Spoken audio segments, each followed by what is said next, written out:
आज की बड़ी खबर यह है कि रात में इस्लामाबाद में अहम पेशरफ्त हुई और आखिरी लम्हात में सदर मुमलिकत डॉक्टर आरिफ अलवी ने निगरान वज़ीर आज़म की तरफ से भेजी गई दूसरी एडवाइस पर दस्तखत करते हुए नौमुंतखब कौमी असम्बली का पहला इजलास आज तलब करने की मंजूरी दे दी है। सदर मुमलिकत ने अपने तहफ़्फ़ुज़ात के बावजूद आइनी जिम्मेदारियाँ पूरी करते हुए कौमी असम्बली का इजलास बुलाकर जारी क़यास राइयों और बहस का खात्मा कर दिया है, जिसके बाद अब 16वें कौमी असम्बली के इफ्तिताही इजलास सुबह 10 बजे शुरू होगा, जहां स्पीकर कौमी असेंबली राजा परवेज अशरफ नौमुंतखब अरकान असेंबली से हलफ लेने जा रहे हैं। साबिक सेक्रेटरी इलेक्शन कमीशन कमर दिलशाद साहब ने इस वक्त हमें ज्वाइन कर लिया, उनको हम शो में खुशामदीद कहेंगे। अस्सलाम वालेकुम कमर साहब। वालेकुम सलाम। तो कमर साहब, वो सारी जो एक हर्डल्स थी कौमी असेंबली का इजलास आखिरकार फिर 29 तारीख को बुला लिया गया है, इस पर जो सदर साहब ने थोड़ी जाहिर है हिचकिचाहट का मुजाहरा किया, लेकिन बिलाखिर दस्तखत कर दिए, तो पहले ही कर देते, आपकी राय क्या है? दरअसल सदर साहब का पॉइंट ऑफ व्यू को डालना चाहते थे, प्रेशर डालना चाहते थे कि जो ख्वातीन की और अक़लियत की जो मखसूस नशिस्तें हैं उस पर इलेक्शन कमीशन पाकिस्तान ने अभी तक फैसला नहीं किया। तो उनका पॉइंट ऑफ व्यू ये था, नुक्ता नज़र, कि अभी 23 सीटें जो हैं कौमी असम्बली में अभी खाली हैं जब तक कि ख्वातीन की और अक़लियत की नशिस्तें पुर नहीं हो जाती। लेकिन बहरहाल हुकूमत अपने स्टैंड पर खड़ी थी और उन्होंने सदर साहब को जो आखिर में जो दोबारा एक नजर सानी की दरख्वास्त भेजी, तो उस पर सदर साहब ने रात गए दस्तखत कर दिए और उनका पॉइंट ऑफ व्यू था वो इलेक्शन कमीशन पाकिस्तान तक पहुंच गया और इलेक्शन कमीशन पाकिस्तान आज अपना इसके बारे में फैसला कर देंगे। लेकिन सदर साहब का जो एक पॉइंट ऑफ व्यू था, नुक्ता नज़र था, वो दुरुस्त सिमत पर नहीं जा रहा था। जब आइन के आर्टिकल 91(2) के तहत सदर ममलकत को कौमी असम्बली का इजलास 21 रोज के अंदर अंदर बुलाना लाजमी था आइन के मुताबिक, तो सदर साहब ने उस पर लैतो लाल का मुजाहरा किया, समरी वापस भेज दी। अब तब उनका पॉइंट ऑफ व्यू ये था कि जनाब अभी हाउस मुकम्मल नहीं है, ये सदर साहब की मतक सही नहीं थी, इसलिए कि 23 नशिस्तें है ना, बाकी तो 324 कौमी असम्बली के अरकान मौजूद हैं, तो 23 नशिस्तों की खातर पूरे आइन को जो है वो मौखर करना या आइन की खिलाफ वर्जी करना, ये सदर साहब की शान में दुरुस्त नहीं था। लेकिन अच्छा, इसमें मुझे ये बताएगा कमर दिलशाद साहब, ठीक है कि सदर साहब को आइन के मुताबिक कितने दिनों में ये इजलास बुलाना था, वो खैर उन्होंने अब बुला लिया। अभी हम ये देख रहे हैं कि जो पाकिस्तान तहरीक इंसाफ के रहनुमा वो ये बात कर रहे हैं कि स्पीकर को कोई मजाज ही नहीं है उसका कि वो इस तरीके से इजलास की सदारत करें, वो तो साबिका हुकूमत के स्पीकर हैं, कुछ इस तरह की बातें भी हो रही हैं। फिर ये जो एक जवाब था कि जी कोरम उस तरीके से वो मेंबर्स ही पूरे नहीं है मखसूस नशिस्तों की वजह से, तो अभी ये इजलास नहीं बुलाया जा सकता जब तक इलेक्शन कमीशन का फैसला ना आ जाता, और अगर वो आ जाता है तो फिर क्या सूरत हाल होगी? इन दोनों सवालों का जवाब दीजिए। देखा, सही बात है। देखो जी, बाकी तहरीक इंसाफ की हमायत याफ्ता अरकान है वो सुन्नी इत्तेहाद कौंसिल में शामिल हो गए हैं। अब सुन्नी इत्तेहाद कौंसिल के बारे में जो फैसला करना था इलेक्शन कमीशन पाकिस्तान ने, वो बिला वजह बहुत ताखीर कर दी। हमें उनका बड़ा एहतराम है इलेक्शन कमीशन पाकिस्तान का, मैं हमेशा, आप जानती हैं, मैं उनको डिफेंड करता रहा।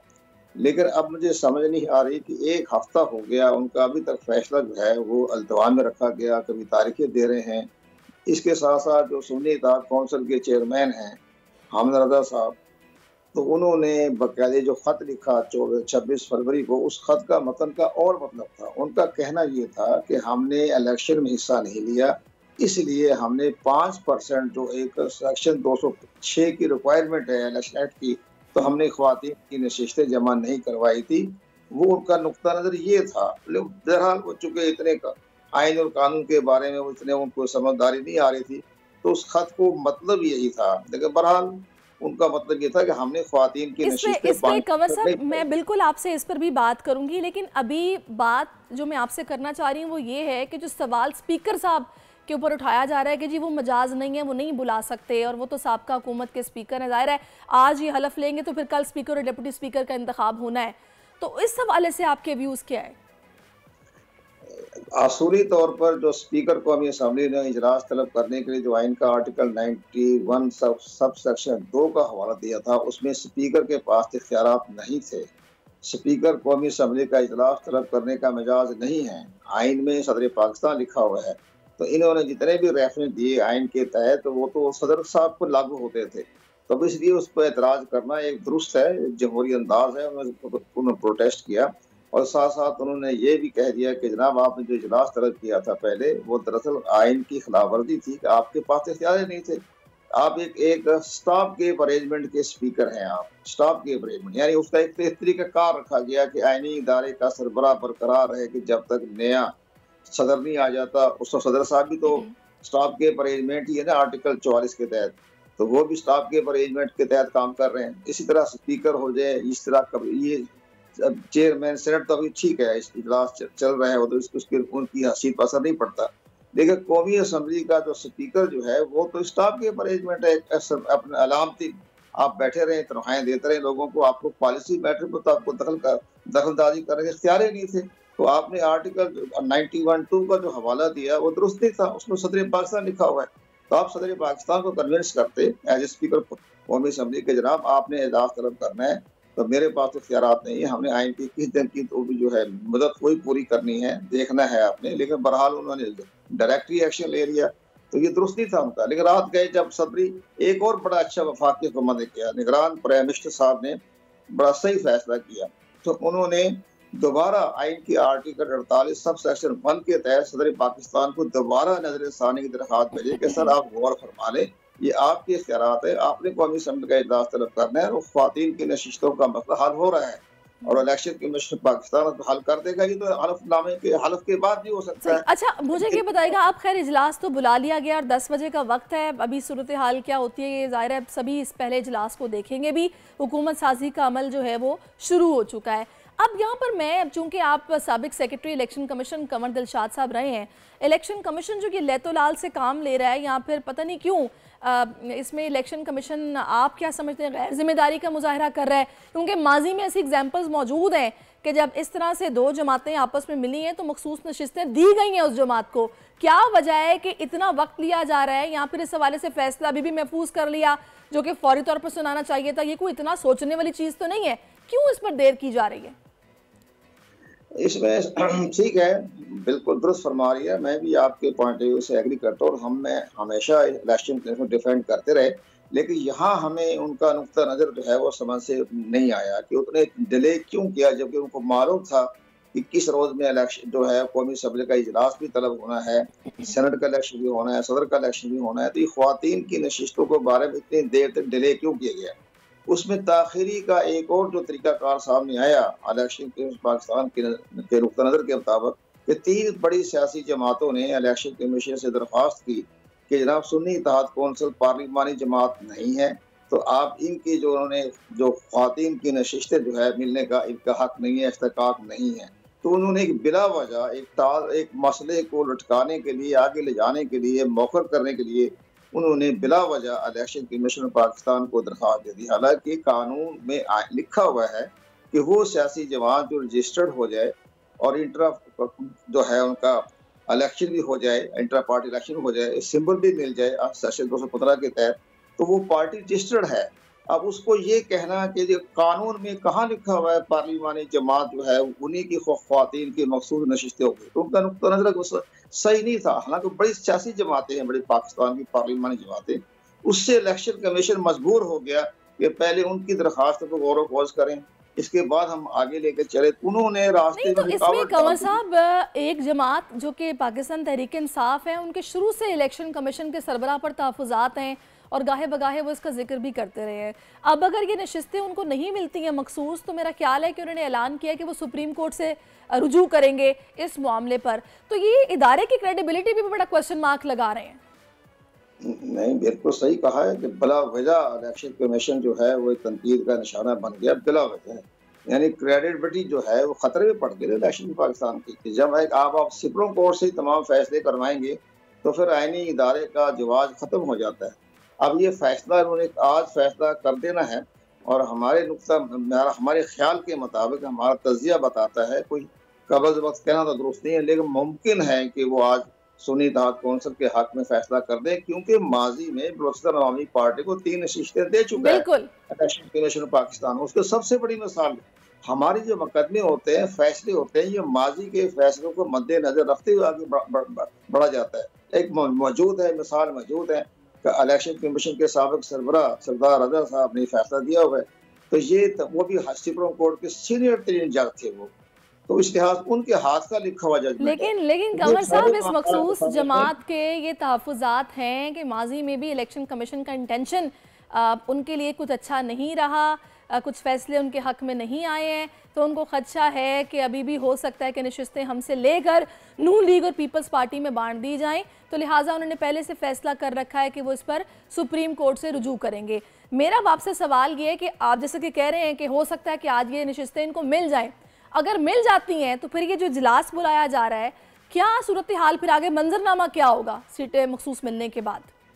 नहीं, इसकी देखो बात आप ये देखें कि ये चारों सूबाई असम्बलियाँ जो हैं वो अब बिल्कुल फाल हो चुकी हैं। वहाँ इलेक्शन स्पीकर का, वज़ीर आला का हो चुका है, और वहाँ भी अभी ख्वातीन की नशिस्तों का फैसला नहीं हुआ था। पंजाब में भी तो नहीं हुआ, हम तो बाकायदा 20-25 सीटें जो हैं उनको मिलने का इम्कान है तहरीक इंसाफ के लोगों को, यानी सुन्नी इत्तेहाद कौंसिल को। तो वहाँ भी इलेक्शन हो गए, कोई इतराज नहीं हुआ, चारों सूबा में हो गए।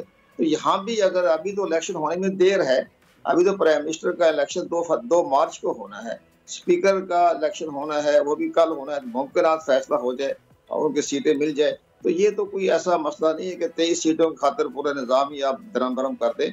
वो तो एक ठीक है, प्रेशर डालने के लिए उन्होंने किया और वो उसमें वो कामयाब हो गए, और आज किसी न किसी टाइम आज फैसला हो जाएगा। और सदर ममलकत ने जो रात के दस्तखत करके इसका आज जो इजलास हो रहा है कौमी असम्बली का, उसको आईनी तहफ़्फ़ुज़ दे दिया उन्होंने। तो इस पर आप कोई आइंदा ऐसे इतराज़ात नहीं होंगे, आईनी तवज्जो मिल चुका है, सदर साहब दस्तखत हो गए हैं। तो ये सारे मामला तो है वो आहिस्ता आहिस्ता चल रहे हैं, लेकिन बहरहाल इलेक्शन की पाकिस्तान में देर नहीं करनी चाहिए थी। मुझे इस पर बड़ा हैरानगी भी है। तो कंवर साहब, अगर ये मामला सुप्रीम कोर्ट जाता है, इन केस हम बात तो फर्जी तौर पर ही कर रहे हैं, तो फिर क्या सूरत हाल बनती देख रहे हैं आप? सुप्रीम कोर्ट ऑफ पाकिस्तान हमारे आइन की तशरीह करने में उनका बहुत बड़ा अहम किरदार रहा है, और जब भी कभी बहरान पैदा हुआ तो ऑनरेबल चीफ जस्टिस साबिक ने भी, उमरता बंदियाल ने भी फैसला दिया था कि जब आपको फ्लोर क्लासिंग हो जाए, इंट्रा फ्लोर क्लास हो जाए, तो वोट कास्ट कर सकते हैं, काउंट नहीं कर सकते। इससे बड़ा बुरहान मुल्क से बच गया, बुरहान होते होते बच गया। इन हालात को देखते हुए नजर आ रहा है कि सुप्रीम कोर्ट ऑफ पाकिस्तान इसके बारे में तहरीक इंसाफ की हमायत याफ्ता कहीं जो चले गए सुन्नी इत्तेहाद कौंसिल में, उनके हक में फैसला कर देगी। सही। अच्छा कंवर साहब, आप मेरे साथ रहिएगा, आपसे हम और भी बात करेंगे। इस वक्त मलिक सईद अवान ने हमें ज्वाइन किया है, जो कि हमें बताएंगे कि कौमी असम्बली का जो आज इजलास, पहला इजलास बुलाया जा रहा है, 10 बजे का वक्त दिया गया है, वहाँ पार्लियामेंट हाउस के बाहर वो क्या चहल पहल देख रहे हैं। जी मलिक सईद, जरा आंखों देखा मंजर तो बयान कीजिए। जी बिल्कुल, कौमी असम्बली का पहला इजलास जो है आज होने जा रहा है, और इस हवाले से इंतजाम तो मुकम्मल कर लिए गए हैं। सिक्योरिटी की बात करें तो डी चौक पे जो है वो बंद कर दी गई है सिक्योरिटी वजूहत की वजह से, और ट्रैफिक जो है सिर्फ मैरियट और जो है सरीना की साइड पे आ रही है कन्वेंशन सेंटर से, जबकि यहाँ पे भी सिक्योरिटी की भारी नफरी तैनात की गई है। और अरकान पार्लियामेंट को भी ख़ास तौर पर कौमी असम्बली के अरकान को हदायत की गई है कि वो अपने पासेस साथ लाएँ, अगर पासेस नहीं हुए तो उन्हें इंटर होने की इजाज़त नहीं दी जाएगी। इसके अलावा मीडिया के नुमाइंदों को भी खुसूसी तौर पर हदायत जारी की गई हैं कि अपने कार्ड साथ लेके आएँ, और किसी भी गैर मुतल्लका शख्स को जो है वो दाखिले की इजाज़त नहीं होगी। अगर हम बात करें विजिटर्स गैलरी की, तो मेहमान गैलरी पर भी जो है वो उन्होंने कार्ड मनसूख कर दिया, और इस हवाले से रात गए जो है वो कौमी असम्बली सेक्रेटेरिएट की जानिब से बयान जारी किया गया था कि कोई भी मेहमान जो है उसका कार्ड की उसको इजाज़त नहीं होगी। सिक्योरिटी की वजूहत की वजह से मेहमान गैलरी के तमाम कार्ड मनसूख कर दिए गए। आपको बताता चलूँ कि आज 16वीं कौमी असम्बली का पहला इफ्तिताई इजलास होगा, जिसमें अरकान कौमी असम्बली 9 मुंतखब अरकान कौमी असम्बली अपना हलफ लेंगे, और हलफ लेने के बाद जो है वो रोल ऑफ जो उनके सिग्नेचर करेंगे, रोल ऑफ मेंबर पे सिग्नेचर करेंगे, जिसके बाद जो है इजलास मुलतवी हो जाएगा, और साथ ही स्पीकर और डिप्टी स्पीकर के इंतखाब का जो है वो शेड्यूल का ऐलान कर दिया जाएगा, जिसके बाद स्पीकर और डिप्टी स्पीकर का इलेक्शन होगा। अगर हम हुक्मरान इत्तेहाद की बात करें तो हुक्मरान इत्तेहाद की जानिब से जो है वो सरदार यार सादिक का नाम जो है स्पीकर के लिए, और इसी तरह जो है डिप्टी स्पीकर के लिए गुलाम मुस्तफ़ा शाह का नाम दिया गया। इसी तरह अगर सुन्नी तहरीक की बात करें तो उनकी जानिब से मलिक आमिर डोगर का नाम जो है वो स्पीकर के उम्मीदवार के लिए। चले जी, मलिक आमिर डोगर का नाम भी सामने आ रहा है। बहुत शुक्रिया आपका मलिक सईद अवान, आपने हमें सूरत हाल बताई। अच्छा, हम आखिर में सिर्फ आपसे कंवर साहब ये पूछूंगी कि जिस तरीके से ये पार्लिमानी निज़ाम पाकिस्तान में आगे बढ़ रहा है, और अभी ये नौमुंतखब जो नुमाइंदगान है पार्लियामेंट के वो आज हलफ भी लेने जा रहे हैं, फिर हम ये भी देख रहे हैं कि दूसरी जानिब एक एक बहरानी सूरत हाल है कि धांधली के और रिगिंग के इल्ज़ामात लगाए जा रहे हैं और मुल्कगीर एहतजाज का एक जमात 2 तारीख को ऐलान भी कर चुकी है। किस तरह देख रहे हैं आप इस सारी सूरत हाल? मगर पंजाब असम्बली जो है वो तो मुस्तहकम है कि वहाँ एक हुकूमत के अरकान की तादाद बहुत अच्छी खासी है और वहाँ किसी किस्म का भी एतमाद या अदम एतमाद खतरा नहीं है।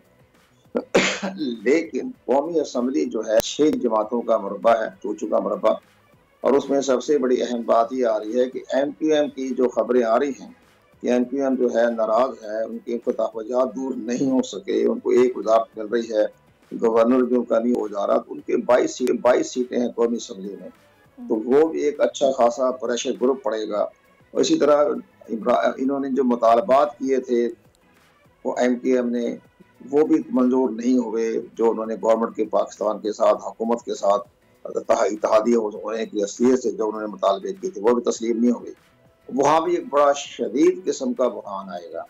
बड़ी इसकी तरह PTI की हमायत याफ्ता अरकान है, उनकी तादाद 100 के लगभग है, 110 तक पहुँच जाएगी अगर ख़वातीन की नशिस्त में जाएगी, तो वो लीडर ऑफ द अपोजिशन होंगे, पब्लिक आउट कमेटी के चेयरमैन होंगे, तमाम अहम जो है स्टैंडिंग कमेटी के चेयरमैन होंगे। हुकूमत के लिए बड़ी मुश्किल पेश आएगी।